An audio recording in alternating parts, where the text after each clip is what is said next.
Nirvana is no doubt an iconic band that truly embodies the 90s and the surrounding time better than almost any other musical artist from that time period. It has to be hard to find a comparable artist to Nirvana because they were influenced by a very wide variety of artists and genres. They could vary, Nirvana could vary from metal music to pop music in the same song while preserving the grunge of their sound, if that makes sense. Kurt Cobain will remain a legend of music forever due to his uniqueness in performance and relatability in his lyrics. A band that takes influence from Nirvana is Breaking Benjamin. This band was actually formed near Scranton, PA, obviously, which is really near here, in 1999. And now they're like a worldwide known band today still. And obviously they formed just a few years after Nirvana had dissolved, and so they're still relatively from that time period of the late 90s, early 2000s. And they remind me a lot of Nirvana, especially in the music they made in the early 2000s, which was like their early days of the band when they were most close to Nirvana's time. And one of their most notable songs is called So Cold, which was a single off their 2003 album We Are Not Alone.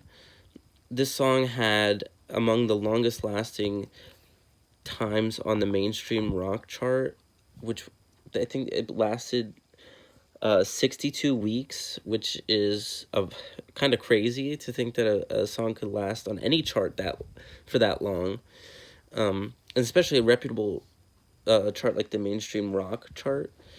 Um, the band said that this song was loosely influenced by the movie 28 Days Later, in the way that it just the vibe of the song and the disillusion of the world and kind of like a post apocalyptic state almost.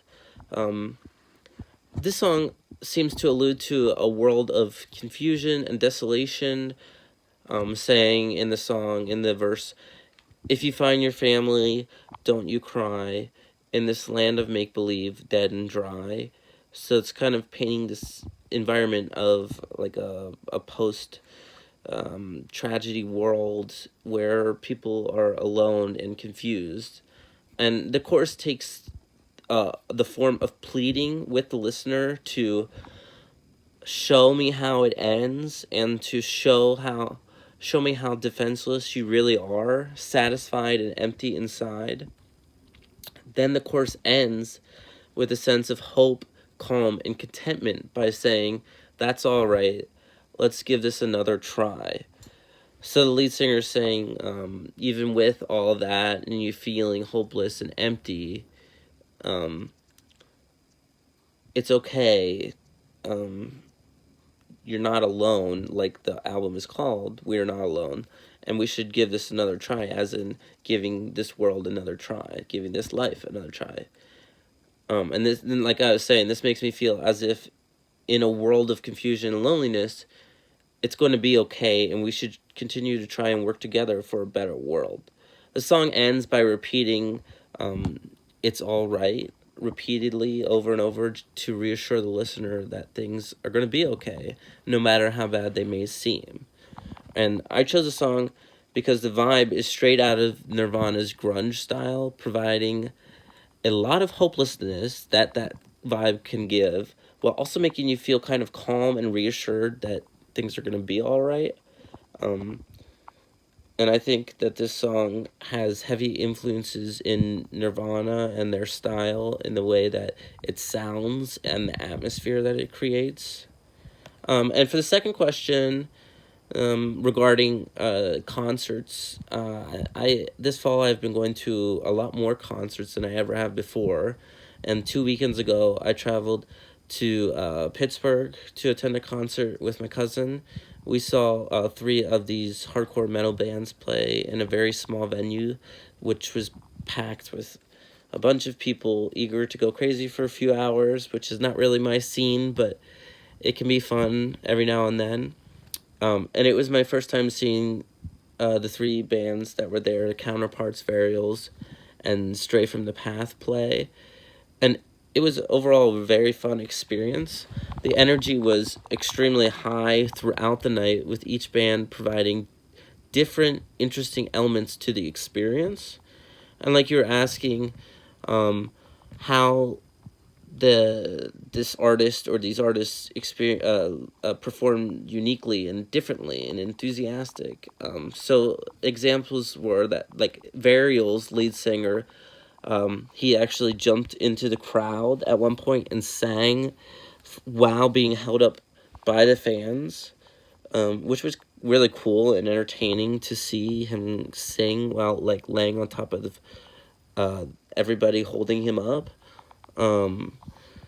And then Stray from the Path, they provided a different flair by stopping in the middle of their set to make a speech about like the current political state of America. And that kind of sounds boring, but the crowd fed off of the speech because they were really passionate about what they were talking about. And they made everyone squeeze as close as they could to the stage to make the speech more intimate and personal to each person. You were right up with the band while they were talking about these things. And they were, just talking about being together and cohesive as a group. And that was actually hyped up the crowd a lot. And then Counterparts ended the night, and they encouraged people to run on stage in the middle of their songs and jump into the crowd off of the stage, which made their whole set list very interesting, as you always had to be alert for people potentially jumping on your head randomly from jumping off the stage. So if you were standing close to the stage, like I was with my cousin, we had to make sure that we always had our hands up ready to catch people so that they didn't fall and that they didn't hurt us or them, which is an interesting experience that you might only get at like a metal show. And with certain artists like Counterparts who encourage that kind of behavior, a lot of people don't encourage that. And also at the end of their set, the lead singer told everyone to, come on stage, rush the stage as he finished his last song. So I actually got on stage with about, like, it felt like 100 other people, and we surrounded the lead singer. And I even got to say hello to the lead singer and shake his hand on stage, which I thought was really awesome. And you're not going to get that at a big concert, obviously. It's just not possible. So in a more intimate setting, it's really cool to, get to say hello to a really big metal artist at the time. And that's something that really resonated with me. And all these unique quirks that each band had made the concert extremely fun and unpredictable, which kept you on your toes and kept you interested in the songs. And the passion and enthusiasm of the bands and the fans converge to create like a positive environment of fun and involvement where everyone was active. You weren't just standing and listening, you were moving around and dancing and jumping around and just kind of going crazy for a few hours, which was really fun. And that's something I really like about metal concerts, and that makes their performances unique compared to other music. It doesn't mean it's better, but it just means it's different and it can be interesting to experience that environment for a show, for a night.